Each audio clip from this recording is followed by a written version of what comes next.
Halo teman-teman, ada saya kembali, Bunda Maya IBN. Untuk sobatku dimanapun kalian berada, dalam hidup selalu ada senang dan duka. Bila kamu memiliki masalah, ada baiknya ikuti channel Pegangan Hidup, di mana saya akan memberikan tips-tips untuk mencarikan solusi bila kamu sedang menghadapi masalah. Sebelum dimulai, mohon di-subscribe dan nyalakan lonceng notifikasinya agar aku lebih bersemangat lagi menemani kalian dan mencarikan solusi dari masalahnya. Subscribe itu gratis, kalau ada iklan jangan skip ya. Topik Pegangan Hidup kali ini adalah... Halo teman-teman, ada saya kembali bersama Bunda Maya IBN untuk sobatku dimanapun kalian berada. Kecemasan sering terjadi di saat ketika pikiran negatif itu muncul. Mampukah kamu menghentikan kecemasan tersebut? Tahu nggak bahwa kecemasan berlebihan itu bisa merugikan dirimu sendiri? Lantas, apa yang harus dilakukan saat itu terjadi? Di Pegangan Hidup, saya mencoba untuk memberikan beberapa tips ketika kamu mengalami hal tersebut.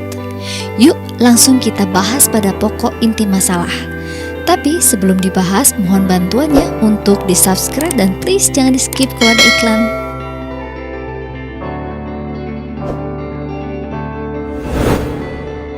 Ketakutan berlebihan selalu disamakan dengan fobia. Namun, sebenarnya pada waktu tertentu Anda mungkin menyadari bahwa Anda juga mengalami ketakutan berlebihan terhadap pemikiran tertentu yang melintas di benakmu. Penanganan terhadap kecemasan ataupun ketakutan berlebihan tidak hanya dibutuhkan oleh orang-orang yang mengalami gangguan kecemasan, tetapi kamu juga dapat mendapatkan manfaat dari menangani rasa cemas dan takut yang kamu alami. Ini adalah cara menghilangkan rasa takut yang alami. Ada 6 cara mengatasi ketakutan yang berlebihan. Ketakutan berlebihan terkadang bisa merayapi saat kamu sedang panik dan dilanda stres. Namun, jangan biarkan ketakutan berlebihan melanda. Terapkanlah hal-hal ini untuk mengatasi ketakutan berlebihan. Yang pertama adalah tenangkan diri. Langkah pertama dalam mengatasi ketakutan berlebihan yang dirasakan adalah dengan mengambil waktu istirahat sejenak. Tenangkan pikiranmu, karena dengan kondisi penuh ketakutan, kamu akan sulit untuk berpikir.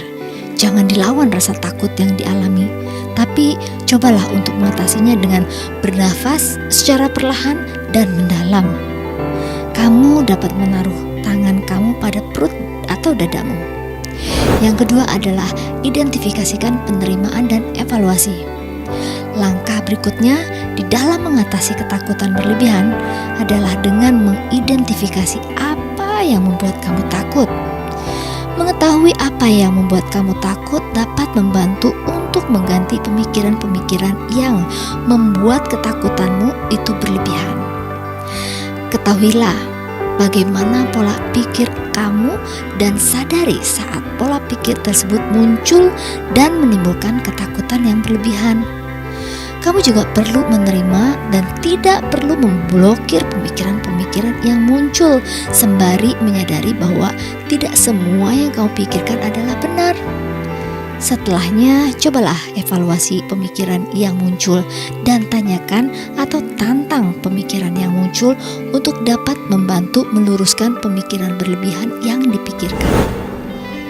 Yang ketiga adalah pergantian pola pikir. Beberapa pemikiran tertentu dapat menimbulkan ketakutan berlebihan yang dipicu dari rasa kehilangan kendali akan kehidupan yang dijalani. Kalimat yang menggunakan kata harus atau tidak bisa akan lebih baik diganti dengan kata memilih dan tidak memilih. Pergantian pemilihan kata dalam pemikiran pun dapat menggantikan kamu bahwa kamu memiliki pilihan yang memegang kendali atas hidup yang dijalani. Contohnya ya, kamu dapat mengganti kalimat saya tidak bisa menghadiri ulang tahun teman saya dengan kalimat saya memilih untuk tidak menghadiri ulang tahun teman saya dan memilih untuk pergi bekerja. Selain itu, kata harus pun dapat menimbulkan stres karena seakan-akan kamu harus melakukan segala sesuatu dengan cara tertentu. Selalu pertanyakan kalimat harus yang muncul karena akan lebih baik jika kamu melakukan sesuatu karena keinginan, bukan karena keharusan. Yang keempat adalah jangan menghindar. Jangan menghindari apa yang membuat kamu takut, tapi hadapilah hal yang menimbulkan ketakutan berlebihan tersebut. Mengalami langsung apa yang ditakuti dapat membantu kamu untuk dapat merespon dan mengadaptasi serta mencari cara untuk menangani situasi yang akan membuat ketakutan itu berlebihan. Selain itu, kamu juga dapat menyadari bahwa terkadang situasinya tidak semenakutkan itu. Yang kelima adalah bersyukur. Menulis jurnal yang berisi mengenai hal-hal yang kamu syukuri tiap harinya dapat membantu kamu untuk fokus dengan hal-hal positif dalam hidupmu, serta membantu kamu untuk menyadari berkat yang didapatkan dalam satu hari tersebut. Yang keenam, berbicaralah dengan orang sekitar. Berbagi cerita tidak hanya membuat kamu menjadi lega, tetapi juga dapat mengurangi ketakutan berlebihan yang dirasakan.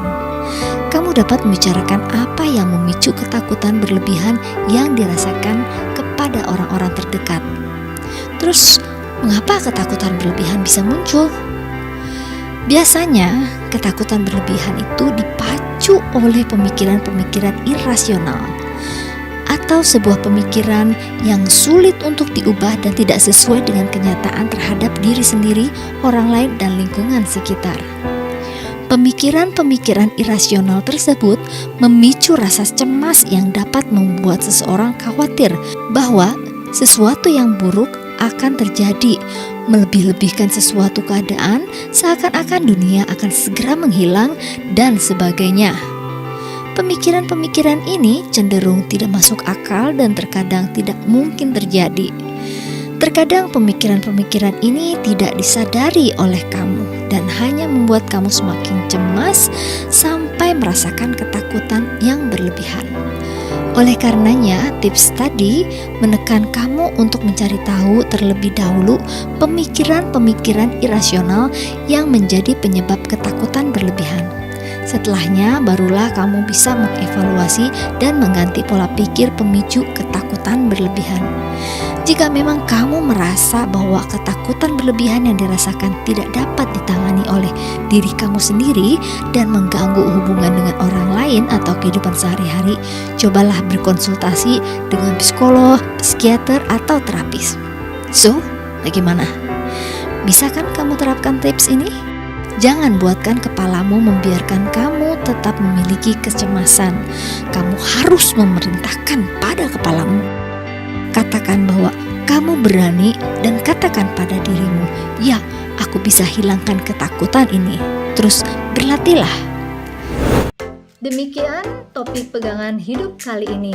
Sekali lagi saya ucapkan terima kasih buat yang sudah subscribe dan nonton channel ini sampai habis. Bila ada saran dan kritik, tulis dalam kolom komentar sehingga saya bisa membuat konten-konten yang lebih baik lagi. Dan bila kalian penasaran ingin nonton video yang lain, silahkan pilih di akhir video ini. Sekarang aku pamit undur diri, kita ketemu di video yang akan datang. Bye-bye.